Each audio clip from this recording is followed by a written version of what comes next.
मुअज़्ज़ज़ अहबाब ग्रामी, आज हम इस मीठी दुनिया में आकर अपने मालिक को भूल गए। अपनी बदअमालियों की वजह से हम अपनी असल आखिरी मंजिल को भूल गए। हम इस दुनिया में आने का मकसद भूल गए। हम अपनी मौत और कब्र को भूल गए। हम कब्र में मुनकर नकीर के सवालात और वहाँ की बेबसी और कब्र की तंगी और तारीकी को भूल गए। हम अपने अल्लाह ताला के हजूर में खड़े होने और अपने हिसाब किताब को भूल गए।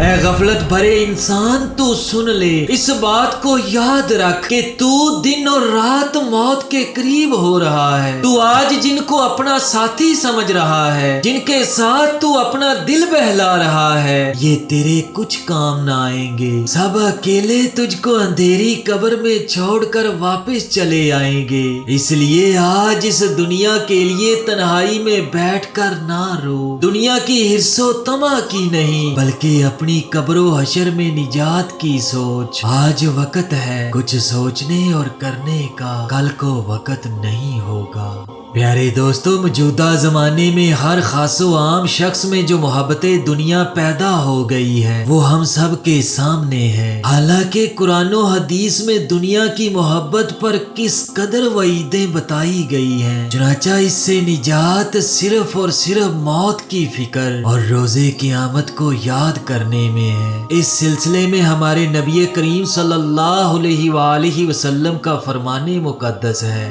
कि याद करो तुम लज्जतों को ज़ाइल करने वाली चीज यानी मौत को। प्यारे दोस्तों, दुनिया में हर किस्म के लोग मिलते हैं, मगर मौत का मुनकर कोई नहीं मिलता। दुनिया में आने वाला हर शख्स मौत को बरहक समझता है, क्योंकि ये आम मुशाहिदा की बात है कि दुनिया की हर चीज, चाहे वो जानदार हो या बेजान, फना की तरफ रवां दवा है। मौत के बाद इंसान के साथ क्या मामला पेश आने वाला है, कब्र में इसका क्या हाल होगा, इसके बाद यौमे हिसाब को यही इंसान क्यों कर दोबारा उठ खड़ा होगा। ये ऐसी बातें हैं जो हमारे मुशाहिदा में नहीं, लेकिन अल्लाह ताला की तरफ से दुनिया में मबूस होने वाले हर नबी अलैहिस्सलाम ने और सबसे आखिर में खातमुन नबीयीन हजरत मोहम्मद सल्लल्लाहु अलैहि वसल्लम ने इन तमाम मराहल को तफसील के साथ बयान फरमा दिया। कुरान करीम में भी अल्लाह तबारक व ताला ने बार बार इनका जिक्र फरमाया। मौत के बाद दोबारा जिंदा होने पर और यौमे हिसाब पर दिल से ईमान लाना हर मुसलमान के लिए निहायत जरूरी है। आजकल के माहौल में अगर किसी से कब्रो हशर की बात की जाए तो अव्वल तो वो सुनता ही नहीं, अगर सुनता है तो तवज्जो नहीं देता, या फिर ऐसा तासुर मिलता है कि गोया ये कब्रो हशर का मामला किसी दूसरे के साथ ही पेश आना है। प्यारे दोस्तों, जब क़यामत कायम होगी और मैदाने मैशर लग जाएगा तो तब हर शख्स अपनी ही जान के बारे में फिक्रमंद होगा। किसी को किसी दूसरे की कोई फिक्र नहीं होगी। कोई बाप अपने बेटे का नहीं सोचेगा, कोई माँ अपनी औलाद की फिक्र में नहीं होगी, कोई अजीज रिश्तेदार काम नहीं आएगा, बल्कि हर बंदा अपनी अपनी फिक्र में होगा।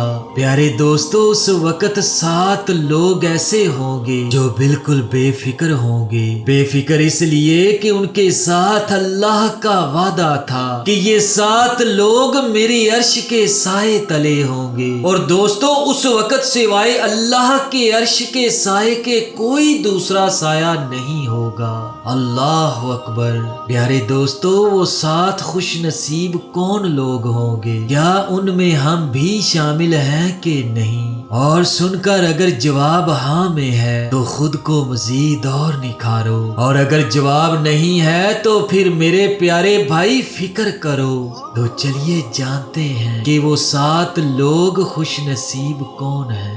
हजरत अबू हुरैरा रज़ी अल्लाह ताला अन्हो से रिवायत है कि नबी मुकर्रम सल्लल्लाहु अलैहि वसल्लम ने फरमाया कि 7 तरह के आदमी होंगे जिनको अल्लाह ताला उस हशर के दिन अपने साए में जगह देगा, जिस दिन उसके साए के अलावा और कोई साया ना होगा। नंबर 1, इंसाफ करने वाला बादशाह। پیارے دوستو، ایسا منصف جس نے اپنے منصب پر رہتے ہوئے انصاف کے ساتھ کام کیا ہو، لوگوں کی بھلائی کے لیے انصاف پر قائم رہا ہو، کسی کے ساتھ بے انصافی نہ کی ہو، ایسا شخص میدان حشر میں اللہ تعالیٰ کے عرش کے سایہ میں ہوگا۔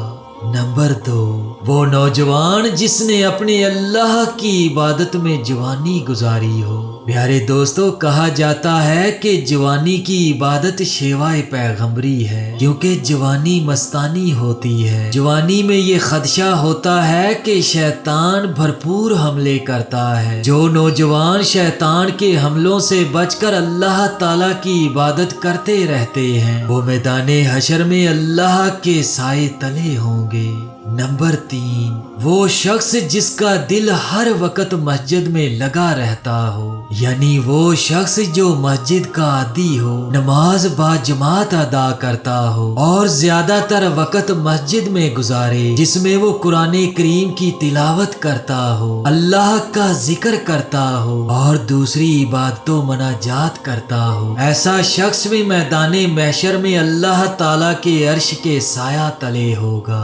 نمبر 4، 2 ایسے شخص جو اللہ کے لیے وہاں محبت رکھتے ہوں اور ان کے ملنے اور جدا ہونے کی بنیاد یہی محبت ہوتی ہے۔ پیارے دوستو، 2 ایسے شخص جو اللہ تعالیٰ کے دین کی تبلیغ کے لیے ملیں، جو اللہ تعالیٰ کے ذکر کے لیے بیٹھیں، جو ایک دوسرے سے اس لیے ملیں کہ اللہ کی عبادت کر سکیں، اللہ کا ذکر کر سکیں، اللہ کے حضور مناجات کریں، ایسے دونوں اشخاص میدان محشر میں اللہ کے عرش کے سایہ تلے ہوں گے۔ نمبر 5، وہ شخص جسے کسی باعزت اور حسین عورت نے برائی کے ارادے سے بلایا، لیکن اس نے کہہ دیا کہ میں اللہ سے ڈرتا ہوں۔ پیارے دوستو، ایسا شخص جو زنا سے محفوظ رہتا ہو، جو نامحرم عورتوں کے فتنوں سے بچا رہتا ہو، ایسا شخص بھی روز قیامت اللہ کے عرش کے سایہ تلے ہوگا۔ نمبر 6، وہ شخص جس نے اس قدر چھپا کر صدقہ کیا کہ بائیں ہاتھ کو بھی خبر نہ ہوئی کہ دائیں ہاتھ نے کیا خرچ کیا ہے۔ پیارے دوستو، ایسا سخی شخص جو صدقات و خیرات خوب کرتا ہو لیکن چھپ کر، اس کے صدقات و خیرات میں ریاکاری نہ ہو اور اس کے صدقات و خیرات صرف اللہ کی رضا کے لیے ہوں، ایسے لوگ بھی میدان محشر میں اللہ کے عرش کے سایہ تلے ہوں گے۔ نمبر 7، وہ شخص جس نے تنہائی میں اللہ کو یاد کیا ہو اور بے ساختہ اس کی آنکھوں سے آنسو جاری ہو گئے ہوں۔ پیارے دوستو، ایسا شخص جو راتوں کو اٹھ کر اللہ کی عبادت کرے اور وہ تنے تنہا ہو اور اس کے ساتھ صرف اللہ کا ذکر اور اللہ کی یاد ہو اور اس کی آنکھوں میں آنسو جاری ہو، ایسا شخص بھی اللہ کو بڑا پسند ہے اور میدان محشر میں اللہ کے عرش کے سایہ تلے ہوگا۔ سبحان اللہ۔ اللہ تبارک و تعالیٰ سے دعا کرتا ہوں کہ اللہ پاک ہم سب کو بھی ایسی ہی توفیق دے کہ ہم اللہ کو پسند آ جائیں اور میدان محشر میں اللہ کے عرش کے سایہ تلے ہمیں بھی جگہ مل جائے۔ آمین ثم آمین۔